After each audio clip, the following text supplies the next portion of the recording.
Got to add myself to the stream.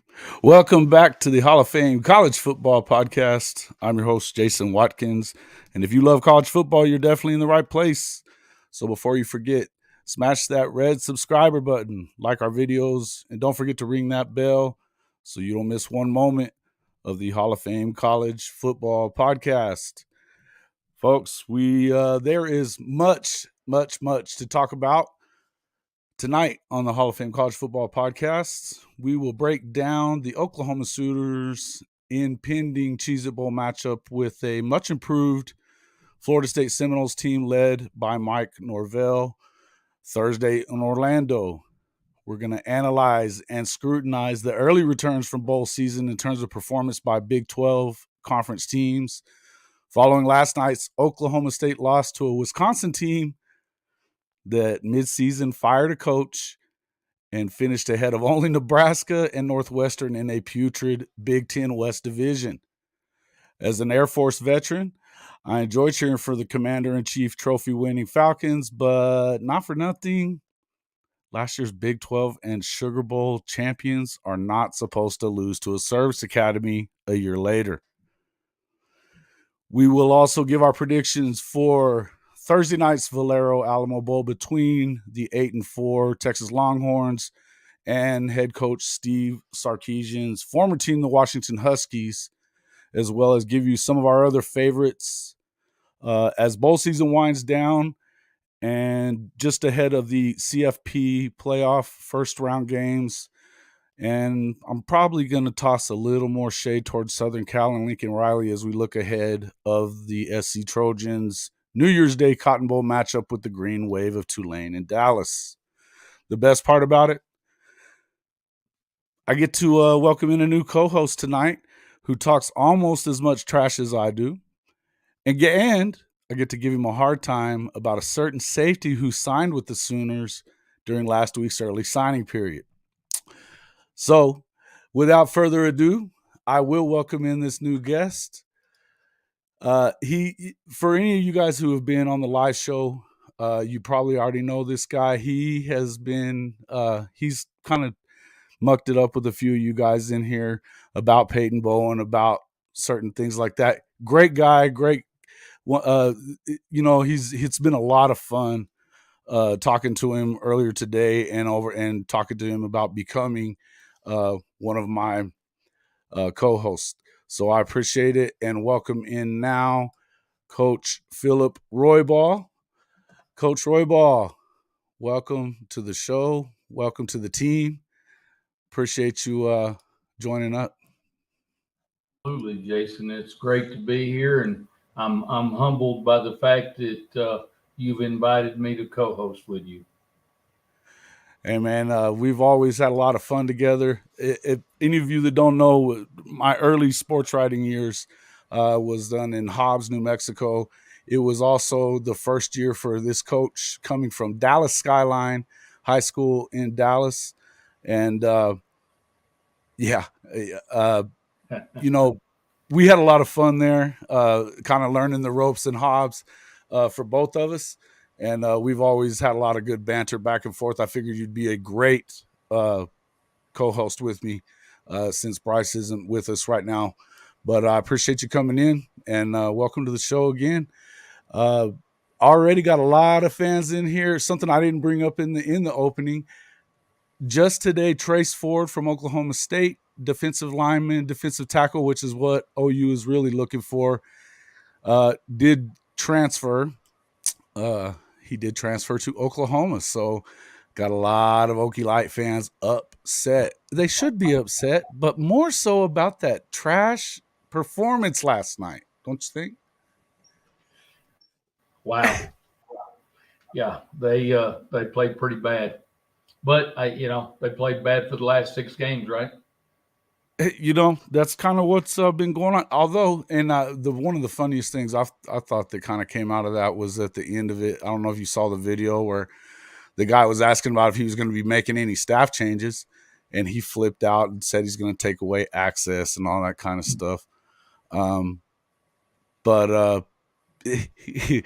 I really felt like, if anything, the the reporter, if it's me, why are you still going to be coach?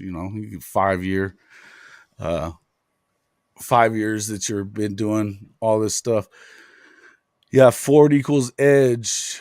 Yeah, I guess. Yeah, he does. He does. Hey, listen, we need help everywhere we can get along that defensive line, though, bud. So it's gonna be good. Jimmy, welcome back in. Adela, thank you so much, and she welcomes you into the show there, Coach.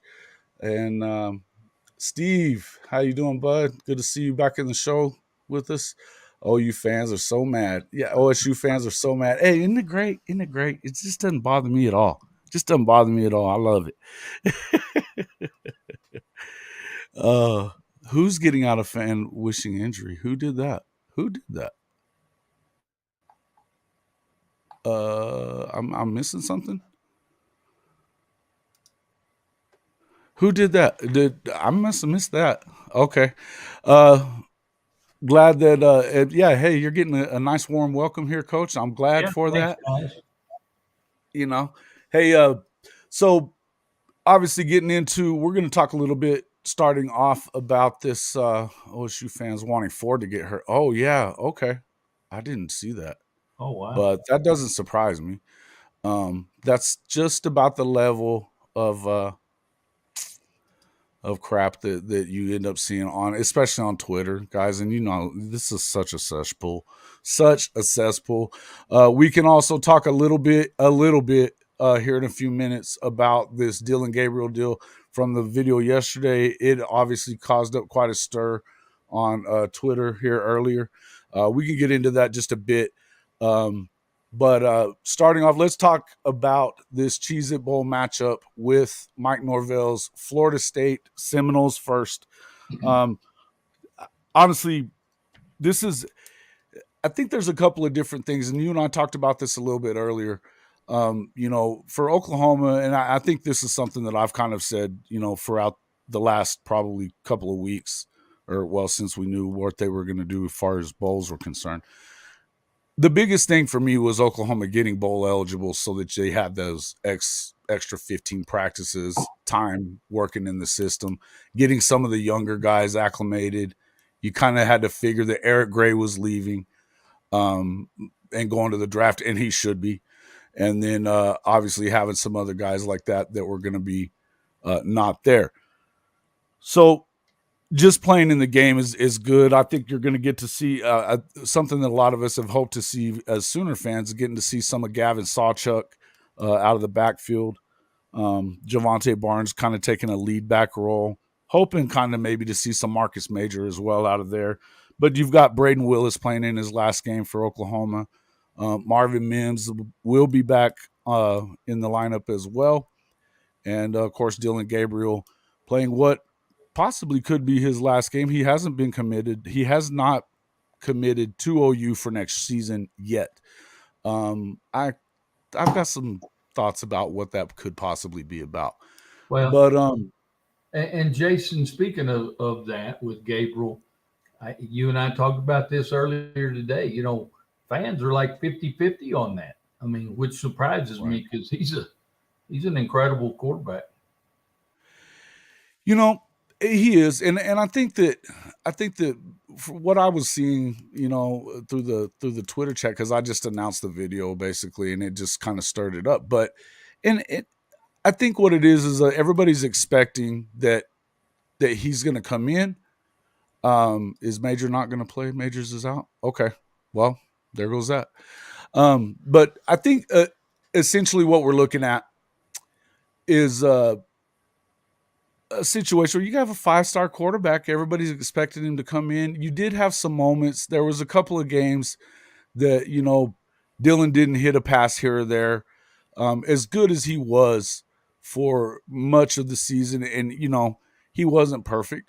And in a season that I feel like you kind of had to be perfect in order for them to be any better, because of the fact that the defense was ranked 120th out of 131 in the country. Wow. You had to be perfect. So, and he's not Caleb Williams, which everybody knows. So it makes it hard I don't know. I think a lot of people have a hard time with it just because of that fact. Now, what I would get at, and I think this is what you're talking about as well. What you don't want to see, even if my feelings are, I'm fine, and I agree that more than likely, Jackson Arnold is probably going to be better by the time all is said and done. Mm-hmm. And he could be ready right out of the gates. But what you don't want to do is run off a guy that you know can play, who is Big 12 newcomer of the year, led the offense to a top 20 overall ranking in the country, hoping that Jackson's ready to go week 1 of 2023. That's just my feeling on it. You want him in the fold that way, no matter what. If he beats him out for the job, then great, let him play. But what happens if you get an injury like you did this year? There wasn't anything backing him up. So, not to say there's nobody out there, but they're not gonna. It's gonna be tough to come in if you've already anointed somebody else. Yes. Well, and it's hard to transition a young kid like that into a program. It's you see very few that make that transition quickly, because you're talking about different levels of football. And you're right. You need to keep what you have, because you're not rolling the dice. If you get rid of him, you're obviously rolling the dice, and you can't afford to do that. And trust me, if you've watched any of Notre Dame football this year, we went with a backup quarterback for most of the season, and we were lucky to have what we had. And it's just tough when you have to go with the backup, and to get a young kid like him ready, you can ruin them early.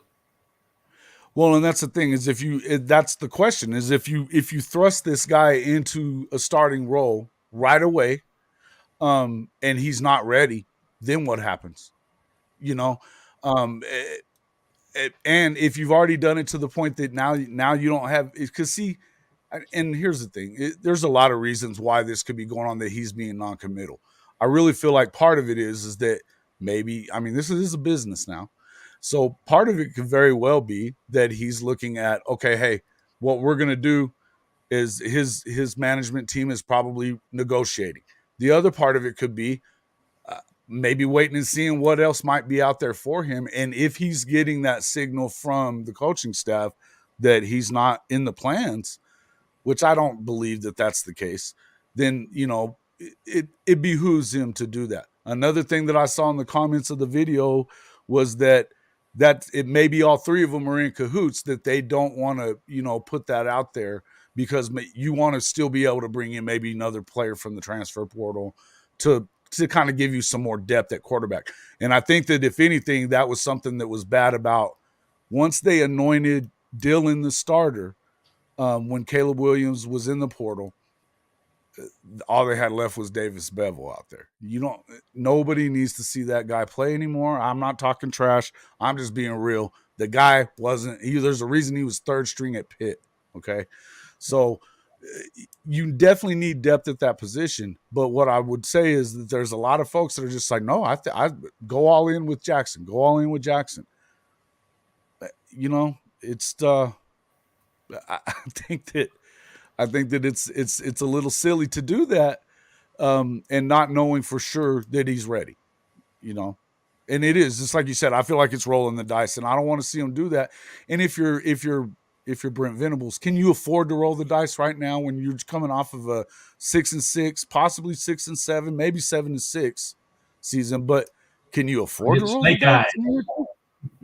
Yeah, you don't want to do that, and and on top of that, you're still hoping that you're going to get this defense on track. You've got talent coming in, but are they going to be what they should be in year 3? No. A lot of these guys are going to need to bulk up to college size, and a lot about that as far as coaching from coaching 6A football in Texas. So yeah, it's a whole different world, and especially at that position, it's so tough to make that transition. And again, what better than to have a veteran quarterback that's at least had a season, if not more, but to help those young guys to be Right. ready when it's their time. And even though, and I, like you said, I've coached 6A football in the state of Texas, and it is the the transition from high school football to college football is a huge gap, and there's about this many number of players, very few players that can take it to that next level and come in and Right. play and be successful. Right. So no, I agree with you. Well, and I think a lot of it too is if you look at OU for the past decade and their quarterback situation, they've had guys like, well, and I mean, of course, they had Baker that came in. I mean, he started the first year at Texas Tech. Then you had Caleb Williams, who was probably ready week one last year. They didn't throw him into that. But Matt, I agree with you 100%. You don't know who he is. And I'm not going to sit here and kill DJU either. I think that was that situation. I don't know that was all entirely his fault. He's got a chance to prove himself at another program now too, but I think that a lot of that stuff that a lot of the pressure got to him, and he may have gotten thrown into action a little early. Um, you know, right. In the end, you know that you can win football games with this guy with DG. He can win. Um, I mean, in the last game, you look at the last game that he had, the guy comes out and he throws for what? He was 28 of 40, 449 yards, a record tying 6 touchdown passes. You know, Coach, that's what I was going to ask you coming into this game, obviously. Um, I was worried about, these guys had 30 days off. They were just starting to get clicking offensively. Now they've got some new guys that are going to have to step up. And also, obviously, they've been off for a month. What would be is that kind of one of the things that you would obviously worry about as well? Oh, absolutely. I mean, there's no doubt when you get that kind of time off, and and the coaches, they're out recruiting. I mean, and so Sure. they're basically the only coaches you have around to work with you during that period of time is your strength and conditioning coaches. And Right. so number one, you're not seeing your players. Are they doing what they need to be doing with what you left for them to get done? Are they Sure. doing those things? And guys, hey, they're college kids. They're young and dumb. And Yeah. and when coaches are gone, they're going to do stupid things. And are they going to get up, get their butts out of bed, and go work out? Right. There's so much in those 30 days, and I know that goes. When it was so important to get these recruits too. I mean, Yeah, again, with this recruiting class was fabulous, but it was a needed thing. well, So their focus. And guys, we talked about this a little bit before, but bowl games are not what they used to be. And you no. said it earlier, Jason. The bowl game was a great time for a lot of extra practices to Mm-hmm. get your team ready for the following year. But you know that was their focus, and it's every college coach's focus at this point was recruiting, recruiting, recruiting.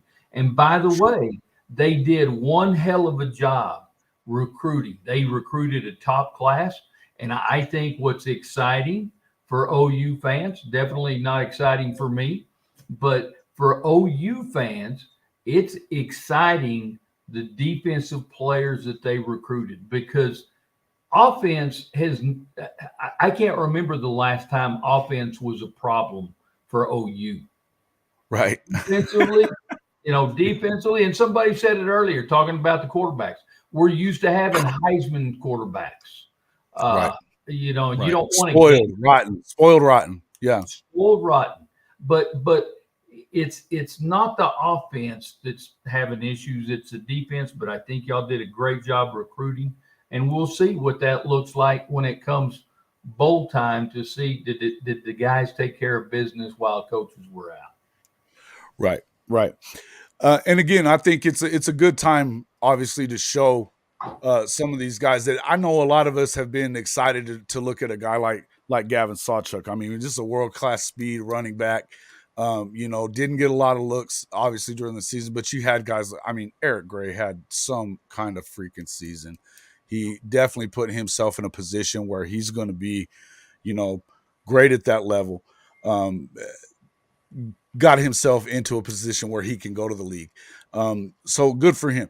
But it's good for these guys to be able to get in there and get a chance. Also, I'm glad to see a guy, and I know Adele is happy about this. We're going to get to see Marvin come back.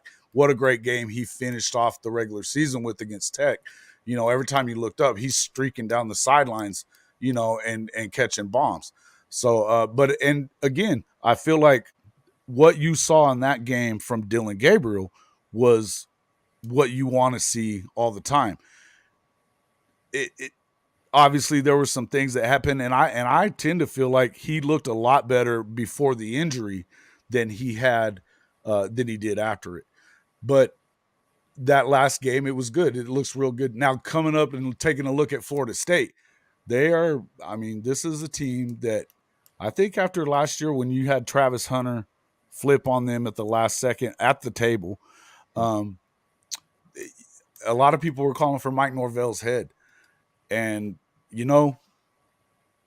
I think he has effused him shown that he is a heck of a coach, man. And he's been doing it for a long time. Yeah, Marvin's playing. He was at the press conferences yesterday. He'll be there. He'll be there. And I don't think he's made a full decision yet as far as like the future. I suspect he's coming back. The grade that I'm hearing that he's getting from the NFL isn't a grade that you want to go with. So I think Marvin's going to probably be back next year. But again, another guy you're going to get a look at is 6'6" wide receiver Jaden Gibson. Hadn't gotten really to take a look at him at all. So hopefully, we're going to get to see some of these guys that we want to see contribute in 23 playing in this ball game and giving us a look. Also, even on the defensive side, Billy Bowman started to, he really showed a lot towards the end. He dealt with injuries a lot this season. So, but seeing that interception that he had, like in the Bedlam game, coming all the way across the field like he did. Yeah. I mean, Billy's a player, man. That was a big time play. Man, I tell you, this is another guy from Denton, with Peyton Bowen coming in, it's too bad Let's not be talking about Denton and Peyton Bowen. I knew it. Well, that was going to always be part of it, Coach. You already know. But no, obviously getting back to Florida State, with Travis at quarterback, and he probably could be going to the league this year. I mean, but he's saying he's coming back next year. It looks to me like Norvell has turned this thing in the positive direction, really in a tough situation, getting the job during the COVID year and then everything that kind of happened last year. Yeah. Okay. What's something that's interesting to me, Jason, is, if you look at Gabriel and you look at Travis, their numbers are almost identical. Their statistics. Right. It's pretty incredible that they're that close statistically to each other. Right. I know this. I know every coach that talks about Dylan Gabriel, every opposing coach, talks glowing about him. And I know that they were really happy with him. I don't think that they were unhappy with him at UCF by any stretch. It was just a matter of he got hurt. That's all it is about that. I think that in any event, I think you're stronger if to kind of close the book on this Dylan Gabriel thing. We're going to wait and see what happens, but I feel like you're definitely stronger with him in the lineup, or with him at least on the roster than you are without him. Because you don't know who you're going to get in the portal if he does decide to leave. Now, there's some other quarterbacks out there, sure, but DJU's already out. He was probably one of the better quarterbacks that are going to be in the portal. I know you had the backup at Ole Miss apparently that is going to be he's in the portal now. I don't know who else is definitely going to be out there, but I know one thing: you need better than what they have after him. So however it shakes out with the competition, which I'm sure there's going to be a competition. But even if you listen to Jackson Arnold, he says he wants to learn from him. Apparently they have a pretty good relationship already between the two of them. And he's ready to learn and get in there and check it out. To me, I feel like when he's ready to go, they're going to put him in. Mhm. I mean, you almost have to. And if he goes in and wins the thing, give it to him. That's fine. Yep. But you better have it. You need to have the other guy on board, because just like last year, you get a guy hurt and you end up with a guy like Bevel in there. I just, yeah. And Jimmy, I agree. There's some guys that are good, but I don't know. Was Coastal Carolina's offense in the top 20? It may have been, but I don't know that it was. And do we know what he can do in the Big 12? No. You know,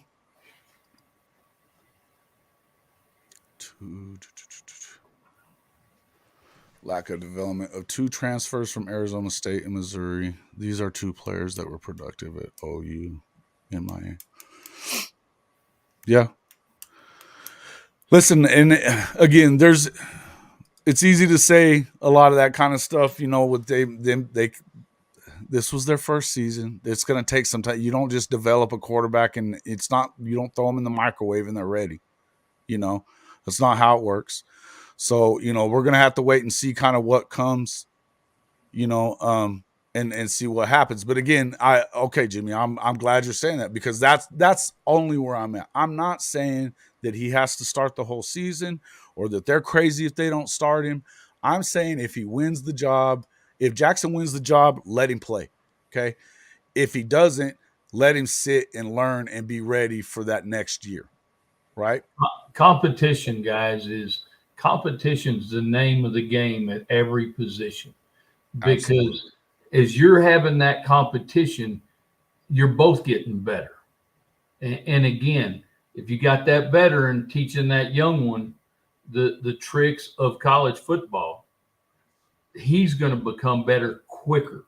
But again, competition, and I tell you what, any great athlete that is playing at this level, they're not going to shy away from the competition. And That's right. even with Gabriel, he knows he's got a kid on his heels that could take his position. But at the end of the day, he's a competitor and he's not going to shy away from that. If he loses it to him, then he loses it to him, but it came through being competitive. And again, now you still This have may be the kind of well, thing that you have really a makes great him play backup. well. Yeah, and that could be the thing that really kind of takes him to another level. I think a lot of people think you've seen the ceiling for Dillon Gabriel. This isn't the first time a rookie freshman quarterback's come in. He came in and played as a freshman. He gets it. Um, you know, but as you said, competition brings out the best in everybody, right? I mean, that's when it's good. But they have a good relationship there.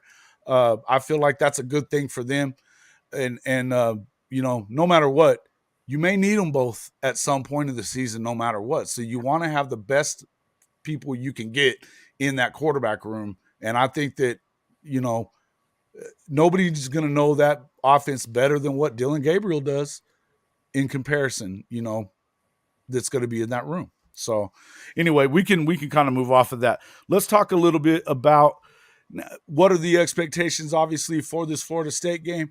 I think it's a tall order to expect a win here. Um, Defensively, maybe you kind of expect a shootout in a bowl game. Could you go in and win a shootout? Yeah, maybe. I think that's what you would have to do. What I would hope is that Oklahoma comes out fast, like they tend to do when they're scripting their plays. Maybe they can get out there. What you don't want to do is get behind this team, because if you do, then it could be tough sledding coming back. Now, what you hope for is just myself. I mean, yes, you want to see them win. I'd love to see them win. Be competitive. Let's make it a competitive game. Show the improvements that you've made over this season. I think I think we've all agreed that you could have very easily seen this Oklahoma team have 8 or 9 wins, if it's not for a handful of plays. That's what Florida State's number 13 in the country. They have 9 wins.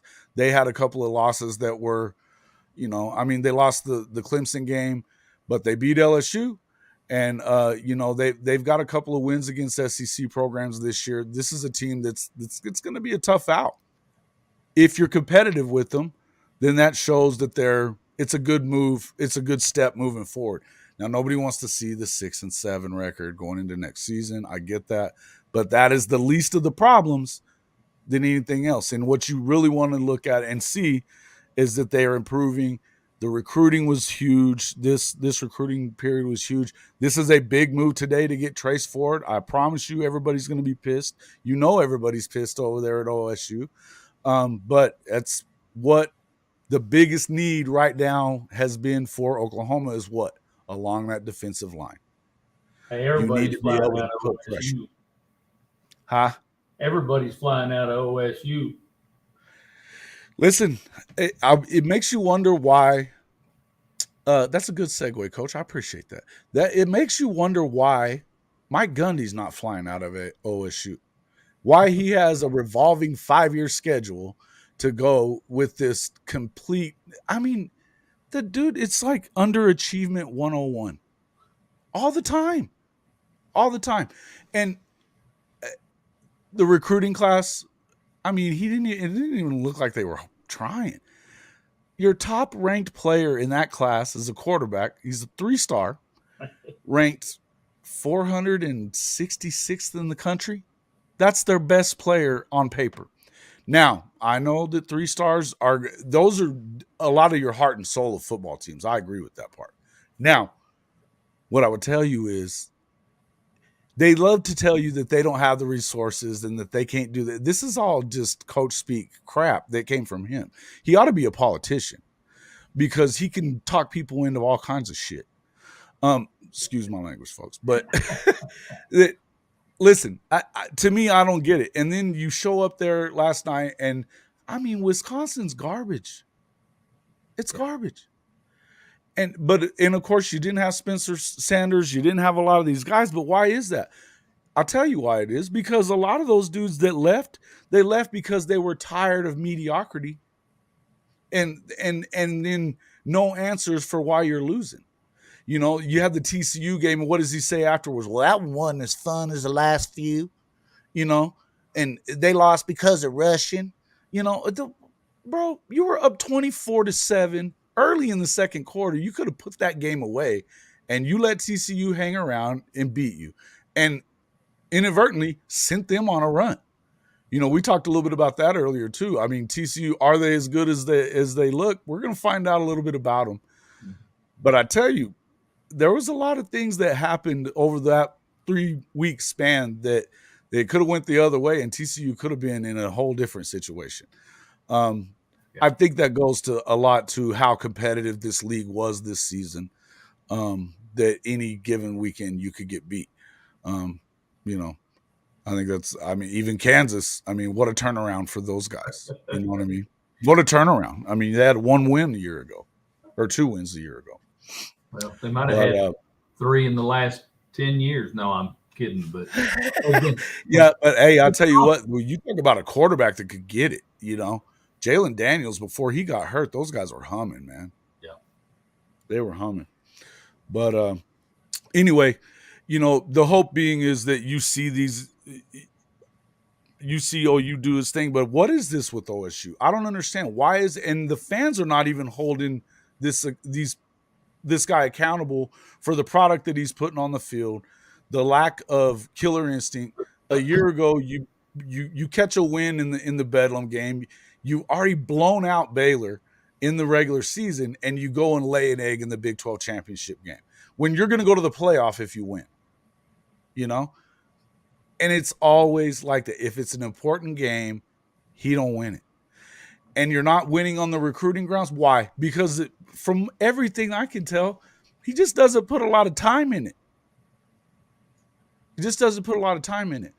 And you're going to tell me that when you've played with Barry Sanders and Thurman Thomas and guys like that and been a part of a winning program or whatever, and, you know, you're a quarterback yourself, you can't go get a 5-star quarterback to come and work with you? You've had guys like Mason around, Mason Rudolph. You've had, you know, who was Brandon Whedon, you know, guys that played in the NFL. You've sent guys to the NFL to play quarterback. You know, IL is the new sheriff, huh? Who's the new sheriff? um. Anyway, to me, it's just a weird deal, man. It's a weird deal. And then he's in there, dogging, worried about. He should have been more worried about his own job, but apparently he doesn't have to.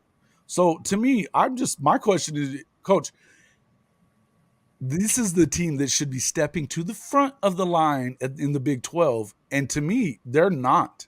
They're not going to. OU and Texas are going to leave, and these guys are going to stay right where they are, middle of the pack, most of the time. I'm not even sure they're going to be middle of the pack. If they continue in this direction and they don't make a change in their head coach, they could end up. People will say I'm crazy, but they could end up turning into what Kansas used to be. Right. Right. So they better get it turned around. Who do you think's better, Lance Leipold or Gundy? I mean, yes. And I tell you, there's a lot of things going on there in that program, and a lot that we don't know about, because you don't have that many players fly out of your program that quickly if they don't fit.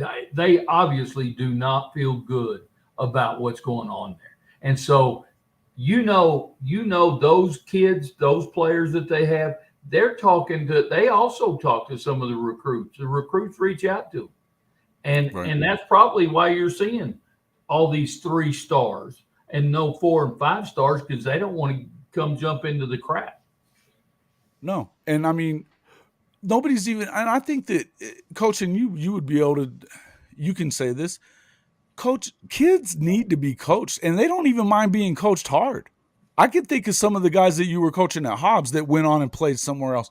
You were on Sean Sanders' tail. He needed that from you, right? You have to coach kids hard. But, every player's different, and you got to know how far you can take them. Mm-hmm. And that's an important piece there. But you got to coach your players, and you got to coach them hard, and you got to teach them the little things. I always said this: the little things make the big things happen. And right. You stack enough little things on there, and they're going to be successful. So you got to coach the hell out of them. I mean, that's the bottom line. I mean, the last time I checked, when I was coaching, I don't know if it's the same today, but they used to pay me to do that. So, I mean, you better coach them. And if you want to be successful, you better coach them. And if you want to be successful, you better recruit the hell out of them. And I mean, it's, again, the little things add up. And they're not. And it seems like now is the time that you could recruit better to that state, because, okay, hey, even using the fact, hey, OU's out of here after 1 year. We have a chance to become the team in the Big 12. We want you to be a part of that. That doesn't seem like a tough pitch to me. No. I mean, it doesn't. And because the truth of it is that when you look at the rest of the league, I expect BYU is going to be, they're going to be the real deal because they've got a lot of backing. I expect that Houston has a lot of backing, and they've been pissed off for a long time for being left out of the Big 12 to begin with.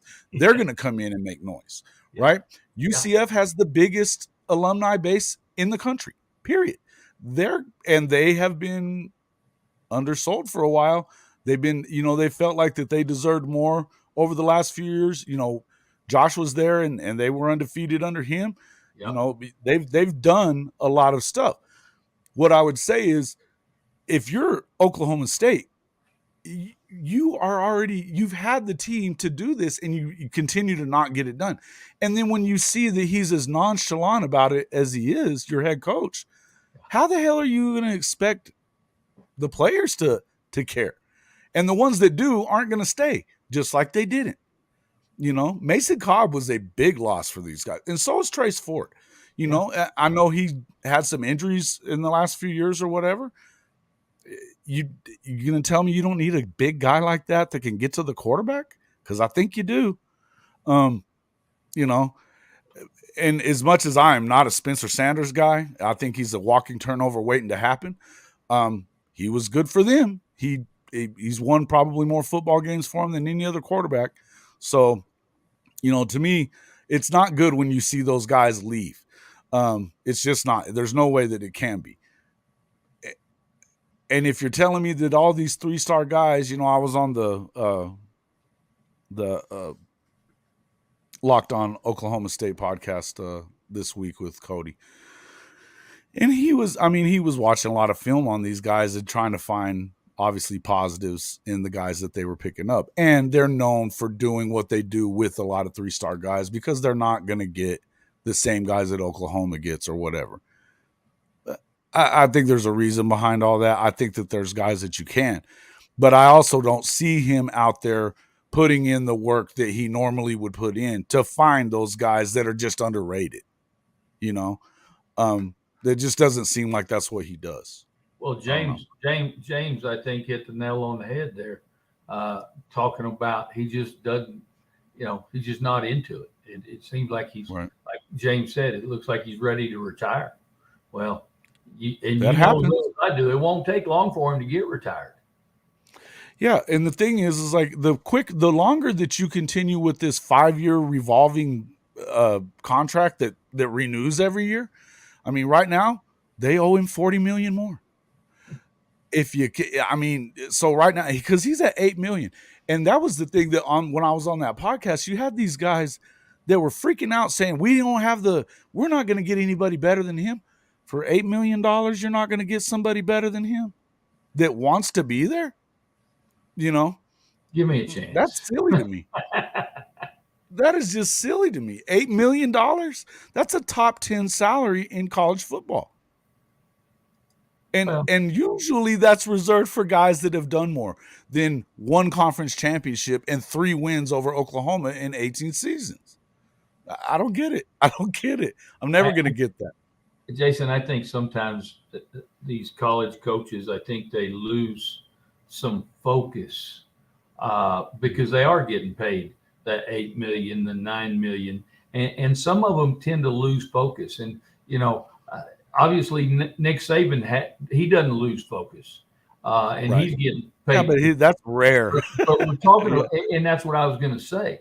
I think you get some of these other coaches that start making that kind of money, and they feel like, you know what, I'm there. I'm in the promised land. And let's be honest, just like you said, he's set for the rest of his life, no matter what happens, whether they keep him or they let him go. He's set. They're going to have to pay him to get him out of there.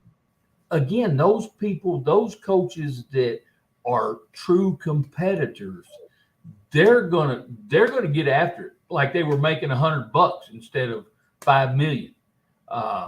And so I think sometimes they get complacent, and I think he's there. Yeah, I think that's clear. I mean, well, and when one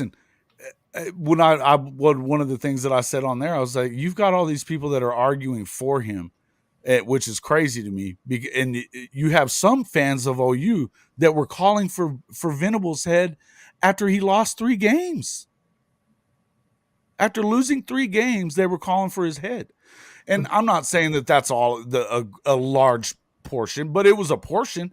And, that's the difference. They don't want to let him go out the door at all because he's got them convinced that they're not going to do better than that. But, I think this goes back and I'm not an OU fan, but it's right. About expectations.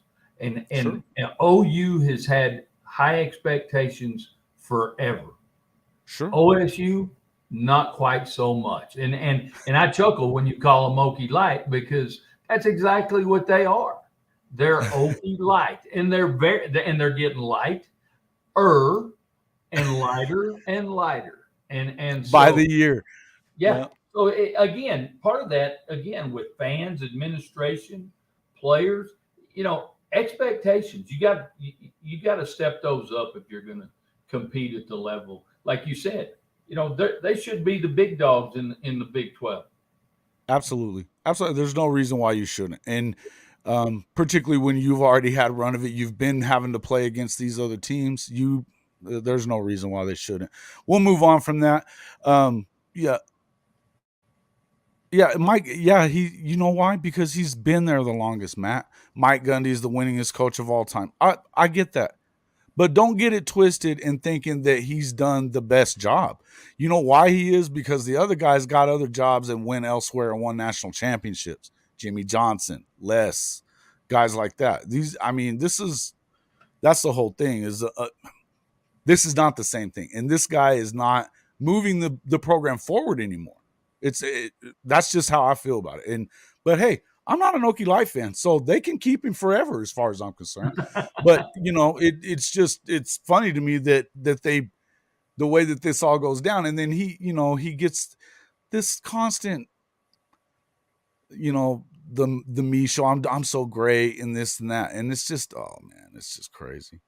Yeah. Yeah. Yeah, Saban retiring. Yeah, I don't see that happening anytime soon. I know everybody's been saying that Saban's going to retire for the last 3 years or what. As soon as they don't win one, oh, he's going to leave. Well, Well, if he crap, that dies, just makes you want to win more. if he dies this year, he'll retire. But that's the only way I think he'll ever retire is if he dies. That's possible. That's possible. I mean, that's terrible to say, but I mean it with all due respect. He's he's a winner, and he'll always be a winner. Yeah, because he does it the way he wants it. Yeah, I mean, it's the process. It's like James said, it's always been the process with him. Do your job. He's in the Belichick tree. Do your job, and let's do it the right way all the time. You still see him screaming, running up and down the sideline about little things, right? And that's what I was saying. Little things turn into big things. Little things, and and I don't know how much truth there is to this, but I've even been told, by some of my buddies in the coaching profession, that like for the bowl games, they play that whole process out before the game is ever played. They pull up a bus like they're going to the locker room. He has the steps counted out as far as how it is how far to the locker room. And it's all about the process and the system. How many coaches have left his program to move on to bigger, or maybe not bigger, but bigger and better for themselves in job? Right. And how many coaches have come into that program and he continues to be successful? It's darn sure not just the coaches that he's bringing in. It's the system, and like James said, the process. The process, and that's the whole point. The funniest thing, we'll get off of this right after that, but after they beat Texas this year, which Texas let them off the hook because Sark's a 500 coach too. But after that, the whole week, I saw 3 different press conferences that week, and all week they talked about was the amazing culture that he had built over his time at Oklahoma State. What do? They get smoked 48-0 that weekend against K-State because it was all love on me. And then look, they weren't prepared, and it's all excuses and talk. What did I say something funny? I try. But listen, folks, if you're enjoying the program, I appreciate you guys all showing up. We got quite a few folks in here now. Man, we've already been almost going an hour too. If you are enjoying the show, please make sure you hit that like button for us. That helps out a lot with the algorithm. Also, we are getting so very close to monetization. The last I looked, we were at 952. So we have about 40 something to go. Please hit that subscriber button if you have not already done so. It's so awesome to finally, and we're way ahead of schedule where you probably should have been, starting off a channel this year. It generally takes about a year from what they say, but this last month has been just amazing. We have had over 8,000 watch hours this month just in our programming. I'm so excited about it. I appreciate everybody coming out. So please hit that subscriber button. 957 now. Thank you, Jimmy. Good to know. Share us with your friends as well. We'd appreciate that. If you'd like to help out in other ways, we do have the chip jar. You can see that there in the comment section. And also, you can always buy podcast merchandise as well. That is coming through. It's also in that section as well. Just click that link, go in. There's some. I'm not going to tell you what everything says in there. It's for you to see. Some of it's pretty good stuff, but you can get the Lincoln Riley blocked me T-shirt if you've been blocked. Buy that sucker, because you know what? It's my badge of honor. I didn't even have to tweet at the dude to get blocked on Twitter from Lincoln. So hey, it is what it is. I just speak the truth. That's all I do. So thanks a lot, guys. We appreciate you guys all coming in. Let's take a look at next up. Hey, one other thing. What is going on? I saw somebody ask this earlier too. What's up with right now? The Big 12 is not really showing much for the bowl season. Right, Kansas getting popped by Arkansas, and what in the heck is up with Baylor? That you win the Big 12, you win the Sugar Bowl a year ago, and this year you get beat by a service academy. What the heck? Hey, brother, you know I've been beating that dead horse for several. You have been on that. Now. You have been on that. Tell me what you're seeing there. Would talk to me then, because I can't make hide nor hair of it.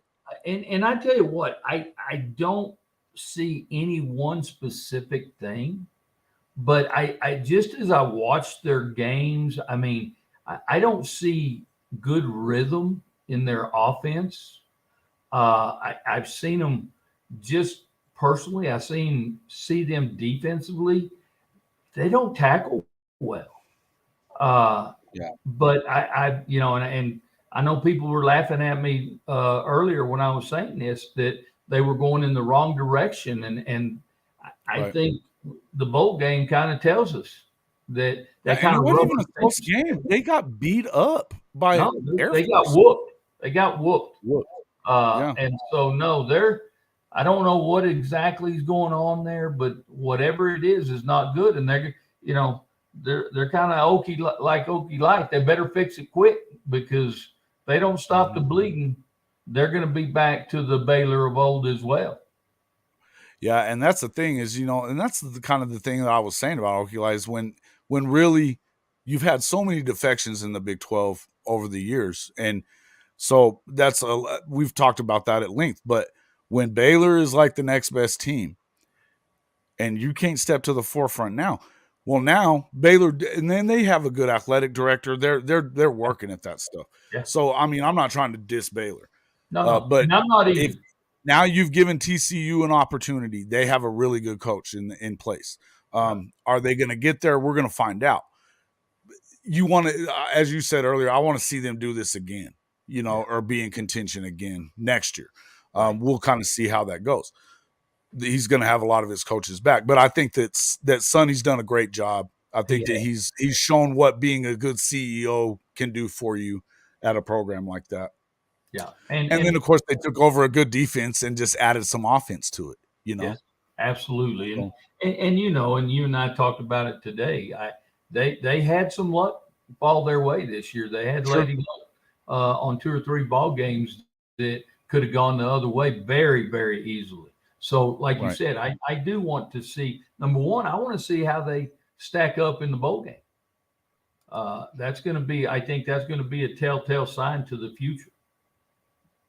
I agree with that. And, I feel like Baylor really needed to, I don't know what's going on here, but I do feel like, I mean, Aranda kind of coached himself out of the Nebraska job. If it seems like, you talk about getting an opportunity to be a blue blood. He was the leader for most of the season until they just kept going, I thought after the Oklahoma win, okay, well, maybe they've got it flipped back around. No, then they lost 2 more games, and then now they've lost this one. So, it's just kind of a weird deal that just the way that it kind of all went. But, you would think that some of these guys would be stepping forward, and it looks like they're not. What's going to happen next with Texas? Let's talk about that. Game is also tomorrow. They will be hosting UW, Washington, Steve Sarkisian's first head coaching team. he was 500 there too. But And it, you said it earlier. He's a 500 kind of guy. I'll say you this coached about him. 100 games and you've won half of them. That's what you are, Yeah, right? own it. And he, and here's the thing. Now I tell you what, if those, I have a hard time believing the Texas faithful will hang on to him a lot longer. I'd be surprised Yeah. Right. because they're very impatient fans and alumni at Texas, and I think you know that. But at the end of the day, and Jimmy, I'm with you all the way. I think Washington does beat Texas, but you know Sarkisian is a great assistant coach. He truly is. But Yeah. that's some people are cut out to be head coaches and some aren't. Now you Mhm. can like Sarkisian, he's been in some great programs Sure. and he's been successful, and so people automatically take that. Man, this guy's been successful in these programs, so he's going to be a great head coach, and that's not. It doesn't always equate that way. And it doesn't. And I feel like, you know, I think everybody thought that he was Lane Kiffin too, because they were kind of co-coordinators when they were at SC or whatever it was. I think that Lane has proven that he can handle the head coaching position. I don't think that. I mean, I think that what you see is what you get with Sark. Um, again, I hate Texas, so I hope they keep him forever. They won't.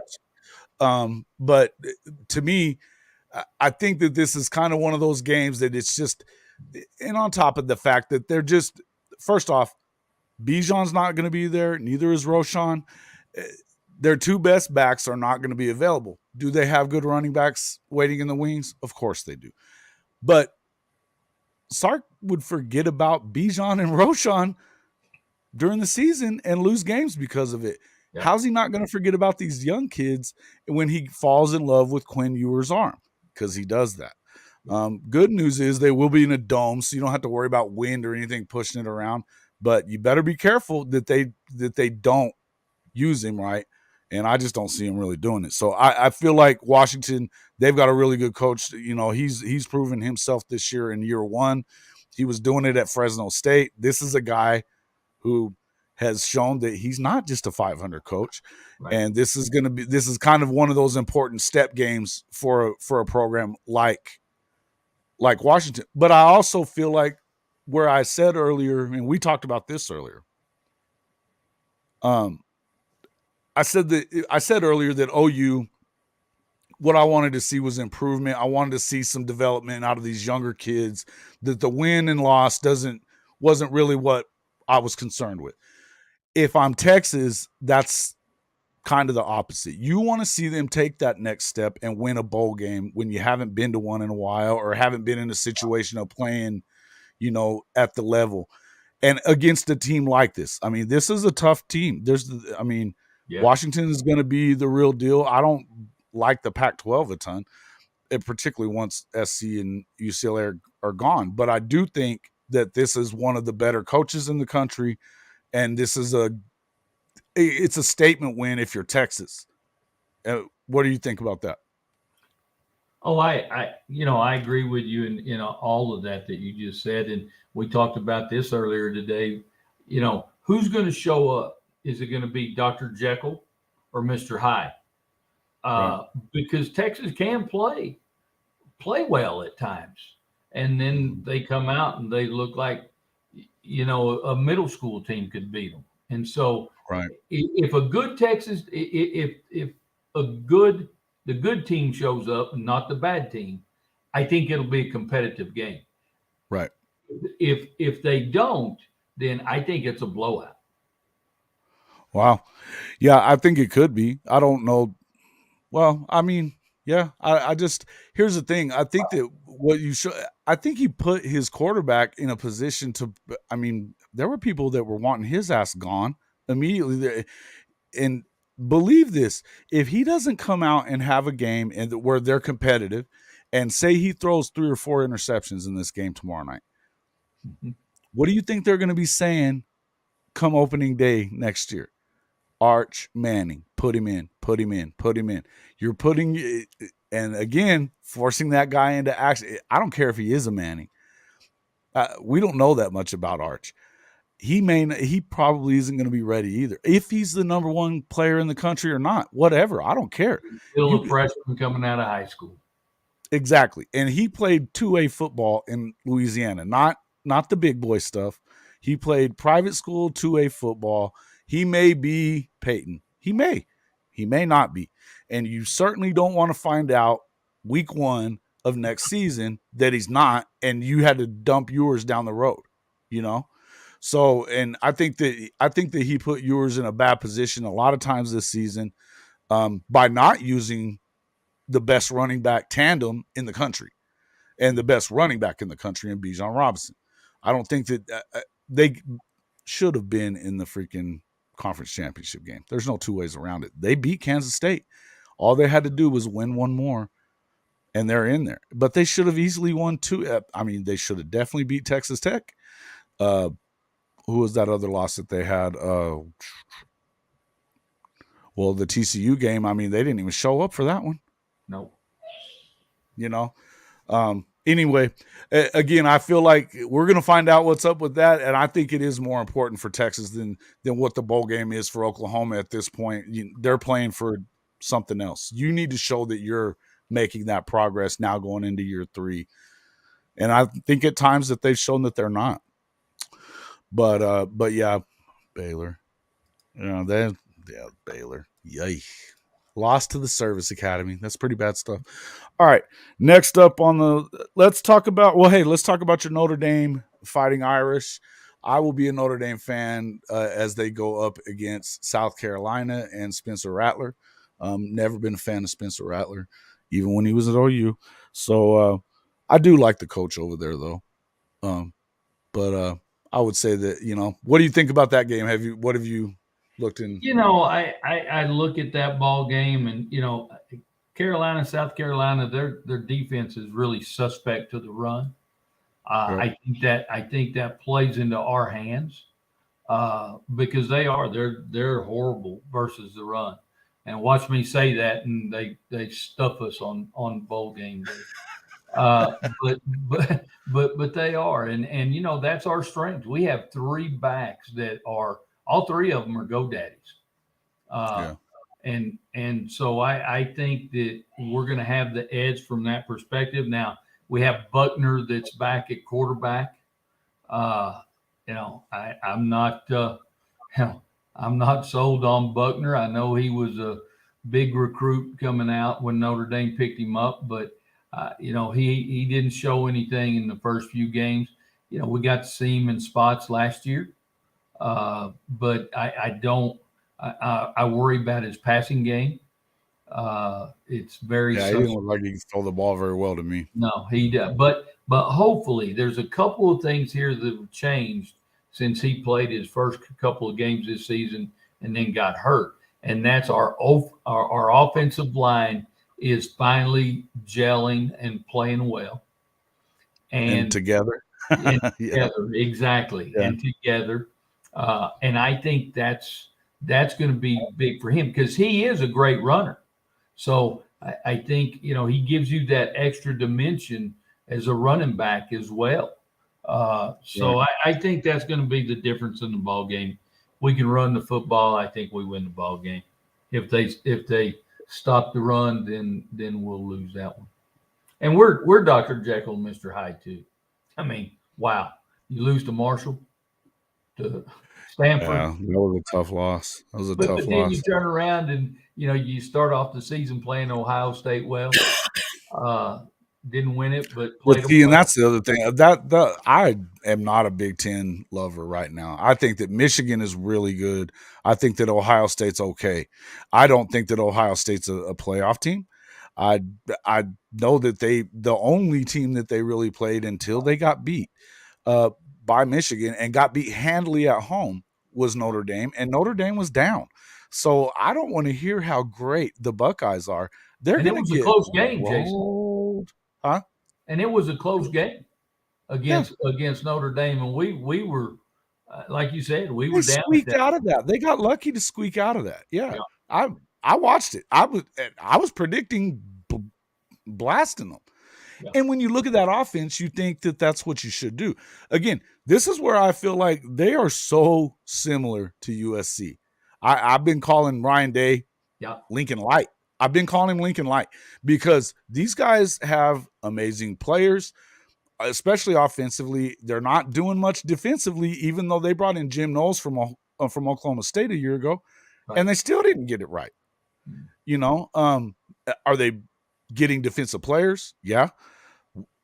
Is it going to get better? I don't know because something tells me I just don't think that Ryan Day is that good a coach. I think that he's another coordinator. Agreed. I think that they were hoping that he was going to be more than that. He's not. Just like I don't think that and even what's his name that was at Florida? Didn't he just get another job too? The guy that got fired from Florida last year and was at Mississippi State. Jackass, dude. Jeez. Mullen. Yeah. Did he just get another job somewhere? I'm not sure. Yeah, I think he may have, or they were talking about him somewhere. But anyway, I don't think that all of Urban's guys have not shown out to be great head coaches the way that like Saban's have, even the ones that, they can't beat him. Yeah, Sonny got fired at Cal. Yeah, he did. Cal's a tough place to win. When's the last time you heard of anybody win there? Jeff Tedford got freaking fired at Cal too. That's a tough place to win. So, well, and I think Sonny does a good job. I mean, he really does do a good job. He's doing well at SMU.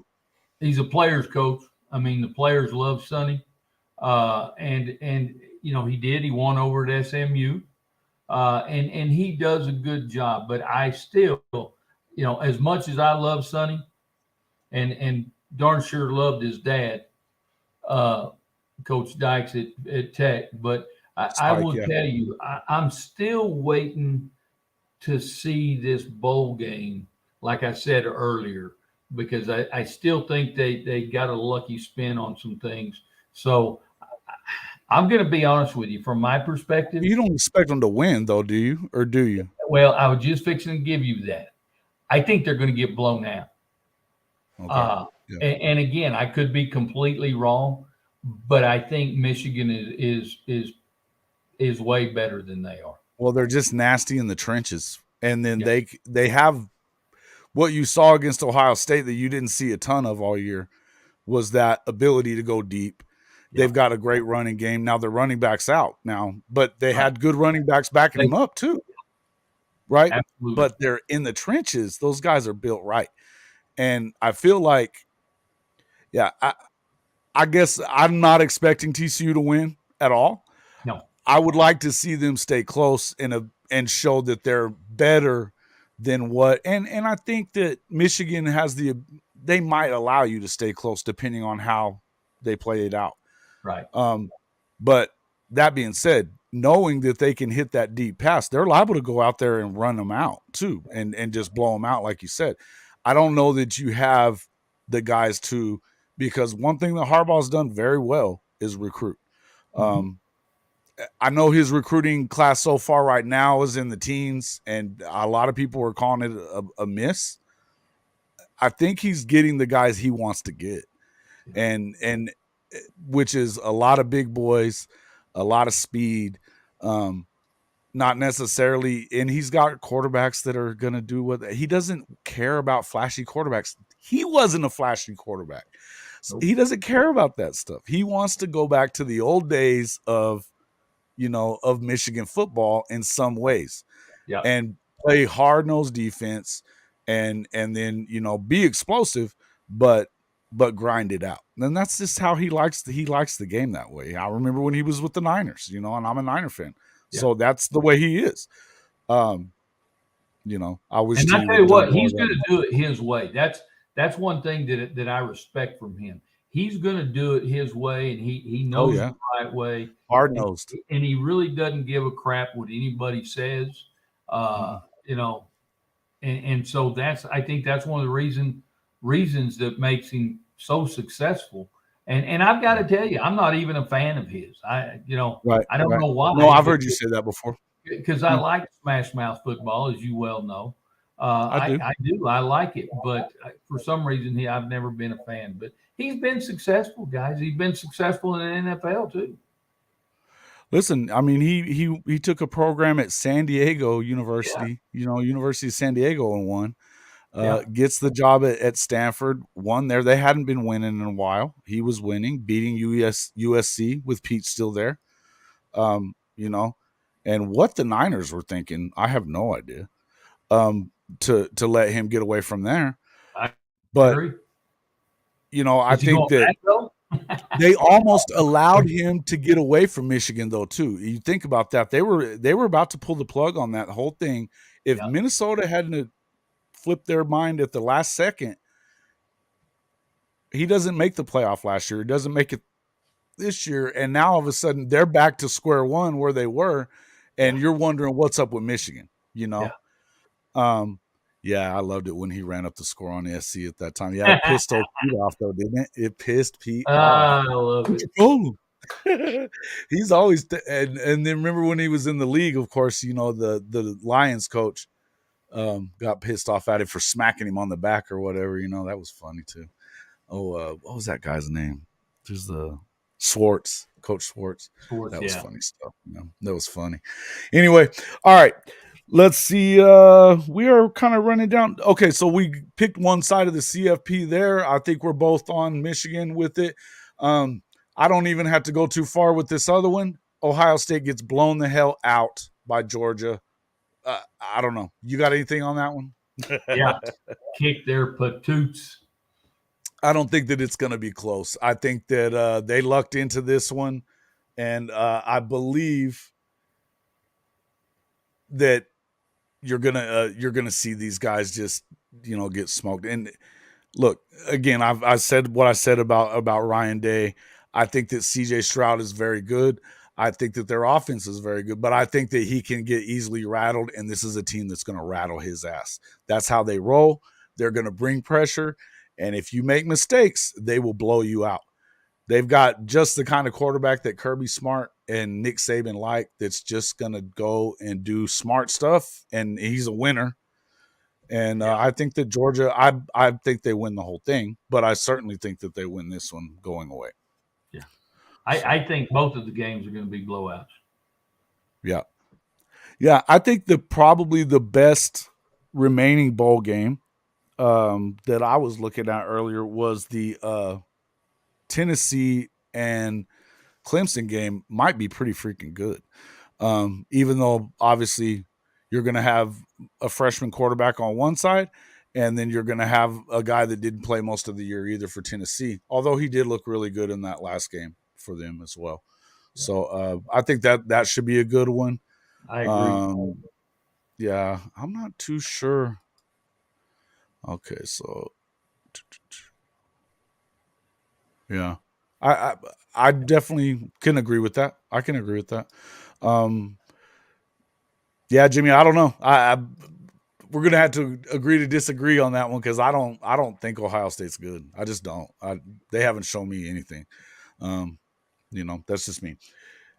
I'm with you on. Now let I don't I don't think they'll give them a game either. I I just That's have a why we hard play time. them though, right? It's definitely true. Definitely true. The other, let's see. I was trying to look. What was these other games? Got Tech playing Uh, tonight.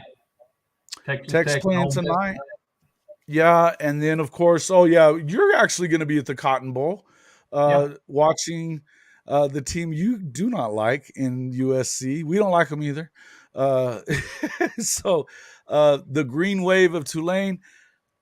I know I'll get some love on this one. Everybody, let me know who you got in the Cotton Bowl, SC or Tulane. Who you got?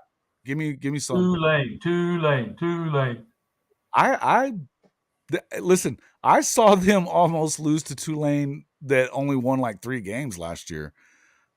I saw them almost do that in Norman a year ago. So I believe Tulane's going to win. I do. Well, I would not be surprised at all. And look what they did when they walked into Kansas State and just, I mean, they didn't just win; they won. They beat up on them. Yeah. So I think that, I'm going to be there, Jason, and I may get to watch the game on TV because I'm going to be at the tailgate. yeah, man, that tailgate sounds real good. Dang, I wish I could be there for that one too. Yeah, listen, I knew I was going to get a bunch of this.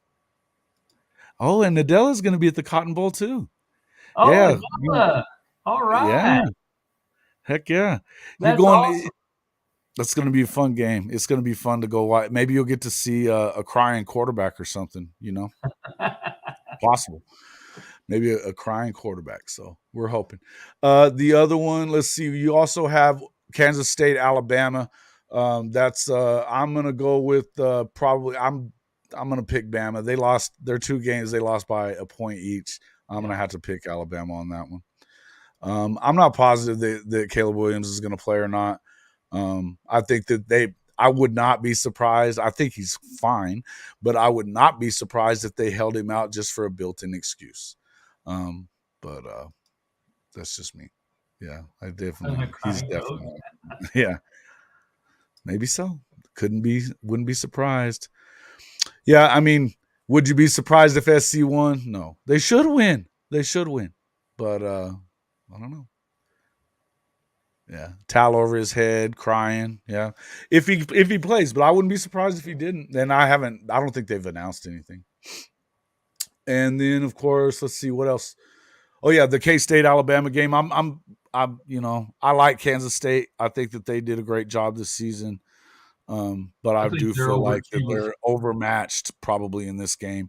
Yeah. And you give Nick Saban a month to get ready for anything, he's going to be ready. So Yep. it just feels like they're going to have a hard time in that one. I don't know. Anything else? Let's see. What other? Oh, and then the Rose Bowl. Of course, you have my second favorite team in the country this year, the Utah Utes, playing playing against Penn State. I love me some Cameron Rising and the Utah Utes for breaking it off in USC twice. So, I'm hoping that Coach Witt will get his first. I'm hoping that Coach Witt will get his first Rose Bowl win in this one. Again, I'm not a big believer in the Big Ten outside of Michigan this season. I could see that, and I think that Coach Whittingham is the most underrated coach in the country. Period. I've said this to pretty much everybody. He wins with what he's got, and they just do the right thing. And Cameron Rising is a dog, just the guy is a dog. He goes out and plays hard. He took that hit, knocks his helmet off, and what did he do? Popped right up and smiled into the camera. I loved it. That guy just plays hard. Um, you know, love me some Utes this year. I'm gonna stay with them and keep on keeping on beating those dudes. I still feel like that's a team that should be in the Big 12. Oh, I agree. Because I feel like the Pac-12 is on its way out, but Yeah. I feel like you should definitely be wanting to get a school like Utah in there. You got the rivalry with BYU in it as well. They used to play TCU and those guys as well too back in those. So I feel like that's another team that should be looking there. But yeah, Cam's a player. He's another guy, and he had a little chip to play. He's got a chip on his shoulder about Lincoln Riley as well. Because of the way he did him, recruiting him, and then kind of screwed him over on the way that it went down. Texas did him the same way, kind of, but he ended up in the right place. I think the guys has shown that he's just a winner. Dude's just a winner. Yeah, I think that they should. I've been believing that yes, he was committed to OU, but then they pulled the scholarship offer from him. Something to do. I don't know exactly how it all went down, but I know that he was pissed off at freaking Lincoln about it, whatever it was. So, whatever it is, I'm a fan. I am a fan.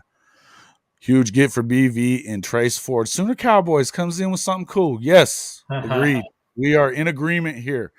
It's always good whenever you just do something to piss off Okie Light. Doesn't bother me.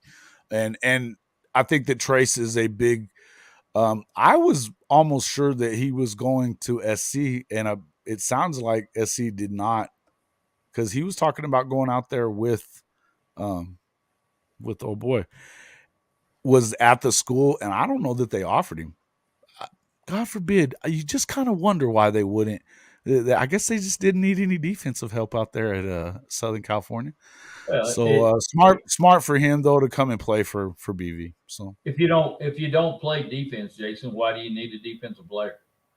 that's fair question. I get it, Coach. I know you wanted to start. You wanted to start on defense, right? That was where you were most worried about, right? Absolutely. I Slow the game down. I love it. Defense is the place to be. Yeah, just it's love important. The strike. Hey, you can kind of set the tone there, you know. You get out there and you put somebody on their butt early. And I mean, even if you look at that SC game against Utah in the championship game, they went down 17-3. And then what happened? They lit Caleb Williams' ass up after that.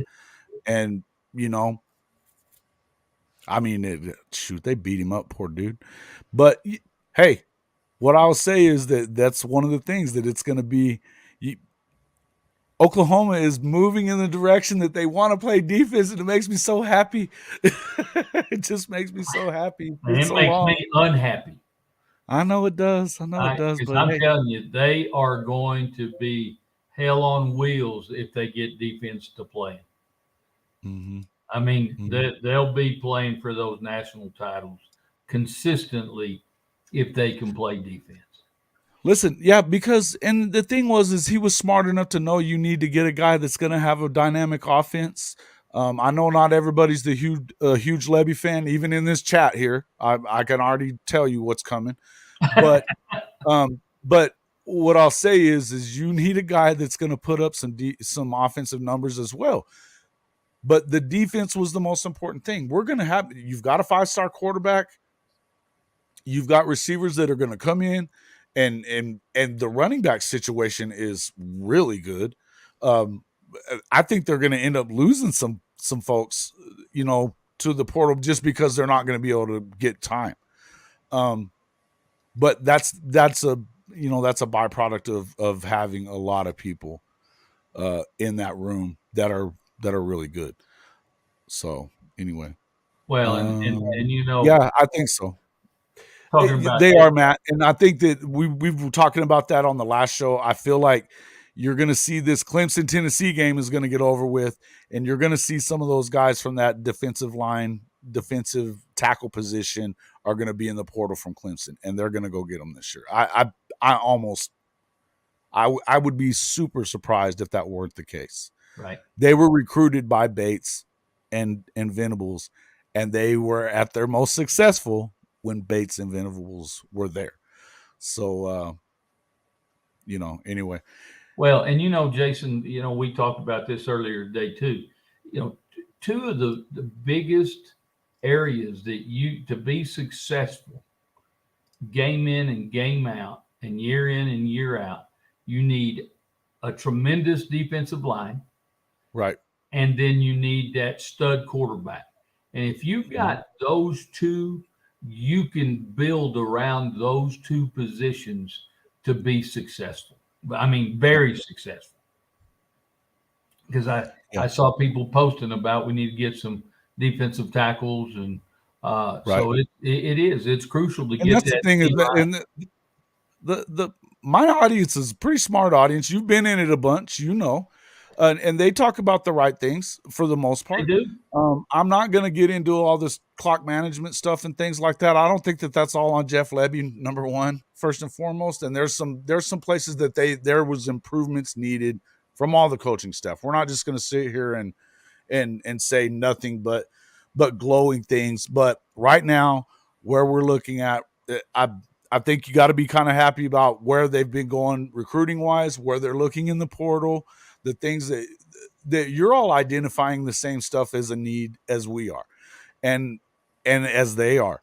So, it's all the same thing. You want to see them get those big defensive tackles and start doing that kind of thing. And yeah, listen, I get it. Adela, I get hey it, Adela. Adela, I'll tell you, you're going to start liking Levy. You will, and I think it goes back to a statement that Jason just made, is that it's not all the coordinator's responsibility. And I can tell you from standing on the sideline, standing in those shoes as the head coach, Yeah. you create a lot of that time management, and you that's kind of that all a lot of that falls under that head coach's Sure. piece of work, and it's not always that coordinator. So I agree with what Jason is saying there. That goes more to the head coach truly than the coordinator, and the coordinator is going to follow along with that. But guys, Levy has been successful everywhere he's been, and he will be successful here. And there's always an adjustment. There's an adjustment time in there when you come to new programs, and but I think y'all are going to end up, you're going to end up saying, "That gum, I was wrong about that guy." I truly believe that. So don't let that be something that this year just sells you away from him, because he's a good one. I trust me. Right. And again, I feel like I trust the guy too. I mean, and, he's what I feel like is probably happening too a lot of the times. I mean, again, you got to put a lot of it on the head coach, and it was his first year doing that too. So there's a learning curve for him. We talked about that before. Then also the other part of it is this: when you run an RPO type of game, where it's a run pass option, so you could run the clock if you just hand it off. If I'm gonna get on Dylan Gabriel at all anywhere, sometimes hand the freaking ball off. Yeah. Instead of making that throw where you go 3 and out and you've taken off 20 seconds. You don't want to see a bunch of that. I agree with that. But a lot of that has to do with it's up to the quarterback when you're doing that RPO to you make the choice. You're making the read and you're deciding on whether or not to make that throw. And when you're running an offense, and they do run a lot of RPO, you got to run what you run. Right. Now, and I agree, Jason. You can say, look, hey, we need to be looking at the clock here. Let's look at handing the ball off if we can at all possible. But Right. but the RPO game does conflict clock management a little bit. It does. And when you're a pace team that you want to play fast, Mm-hmm. it's kind of hard to slow those guys down, right? It just sometimes it's hard to slow those guys down. So I don't know. I just feel like there's gonna be some changes, and I also feel like, yeah, Matt, I think that what you were saying, not everybody fit the scheme. It was a new scheme too. As much as it at times, I know it probably looked a lot like Lincoln Riley's offense. That is not what this thing is. It's not the same freaking thing. It's not. It's not the mesh game. This is a different deal.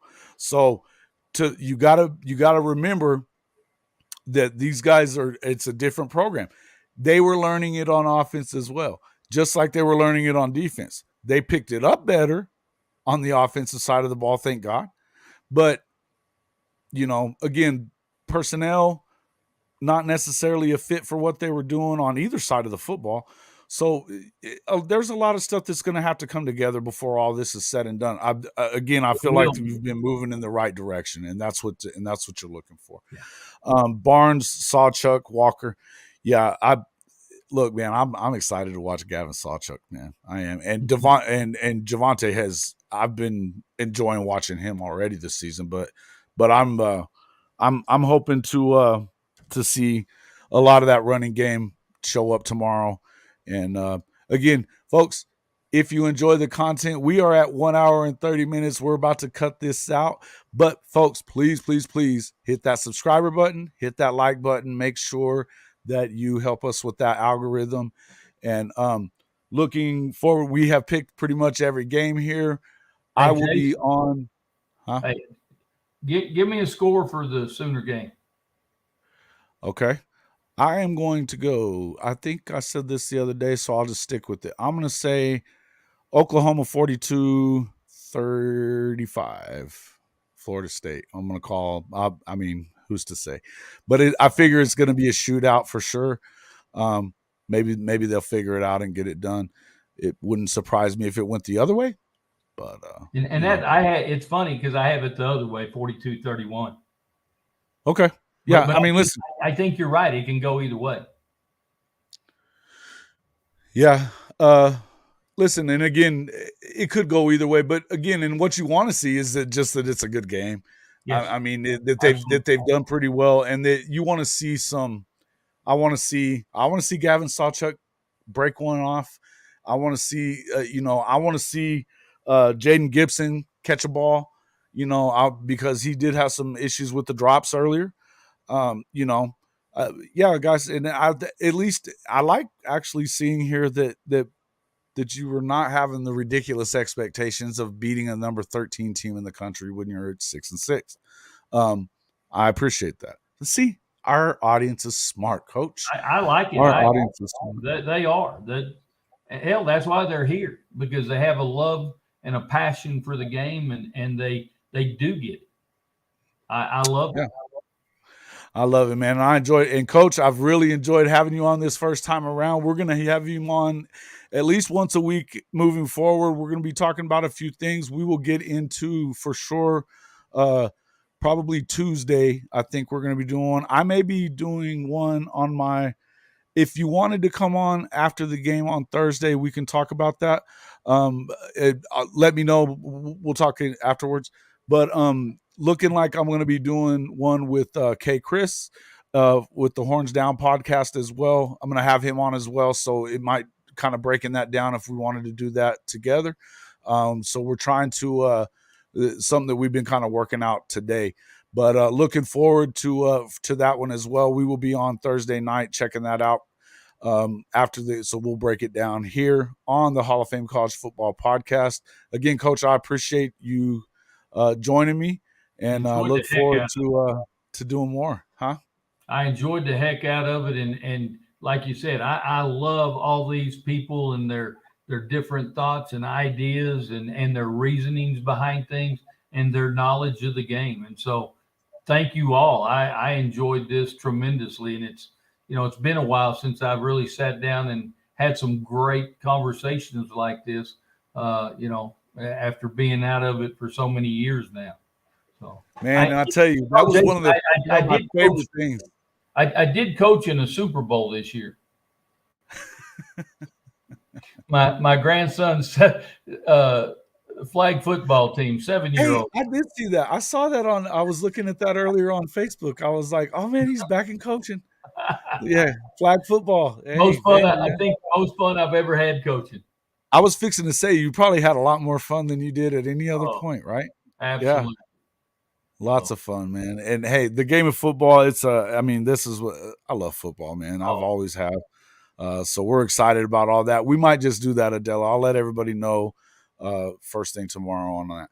But folks, again, if you haven't hit that subscriber button already yet, please do. If you are a subscriber, share us with somebody else. We are so close, 40 away from that 1,000 mark, and we will be giving away a pod T-shirt of your choice to somebody, one of our subscribers. We're not going to say number 1,000 because then everybody will just, it'll be a random one. So we will be giving one away at 1,000, and we hope to kind of do that moving forward as well, to do some giveaways and things like that with sponsorships and things that come with monetization. So please help us out with that. We do have the tip jar in there as well. You can do it on Cash App or Venmo if you like to. And then the Hall of Fame College Football Podcast merchandise available. That is also in the comments section there. Hit that. I think you'll like a couple of the shirts in there, folks. If you're a Lincoln hater, you're going to really like one of them. So check that out in there. Then obviously, if you want to get Sooner gear, go to our partner store on Fanatics. That's at the address right above me. Hop onto there. You get up to 70% off throughout the end of the year. And we get a small commission for everything you buy. So we'd appreciate that as well. But Thanks a lot, guys. I appreciate it. Thank you, Steve. Thank you, Jimmy. Adela, thanks always for coming in, and we will see you folks on the next one. Go Irish. Orange down.